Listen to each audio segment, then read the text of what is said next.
Aloha, my name is Sissy, and today we're going to be discussing some steps to help your children make healthy choices.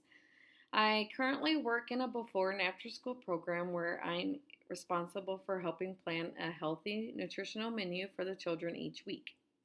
This can be quite the challenging task. I'm sure you all are aware as you may have your own picky children at home. Once in a while, we all experience our own little picky eater, and they just want to consume everything that's not healthy for them. So, I'm going to guide us through some steps that can help us make healthy choices. First, I suggest that you make a suggestion box. This not only gets your kids involved, but it also feels like they had a part in making their choice. That's so if they make an unhealthy choice, there may be something that may substitute for a little healthier. So I suggest you get a box, you put suggestion box on it and place it on the table. You can put pencils and a pad of paper there so they can rip it off, fold it up and put it in the box. Also beside that box, I would put cookbooks like Kids Cook by Betty Crocker. Great book, great nutritional snacks and meals, even they can help make or prepare on their own. That is your first step. Second step would be a meal planning form. This is a meal plan form.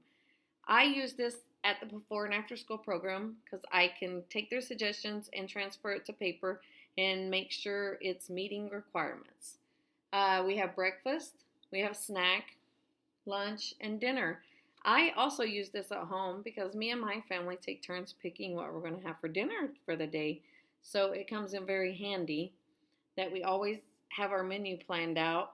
It's not only easy to put it on paper and you know what's coming up, but easier to grocery shop for.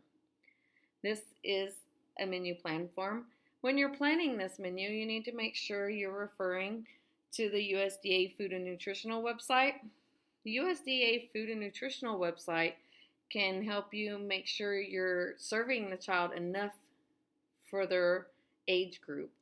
It's very important to make sure you're serving them enough. It also will help you get reimbursed if you're working at a program that gets reimbursed by the USDA Food and Nutrition website. Great resource just to use a menu. The third step when planning is to always have an order form. On our order form, it would be like a grocery list. We just call it order form because it's for a business.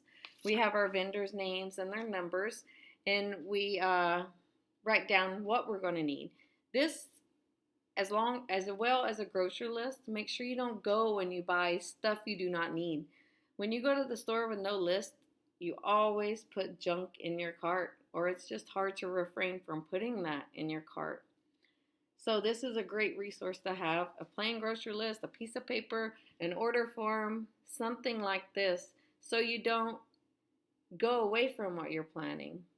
When you don't have a plan, that's exactly what happens. You don't have a plan and you put a bunch of junk in your cart. There is a great resource available, which is ChooseMyPlate.gov. ChooseMyPlate.gov was created, I think, in 2001, and it was by Michelle Obama and USDA Secretary Tom Vilsack. They released this new food icon. So this tells us how much our serving size should be and what our plate should look like.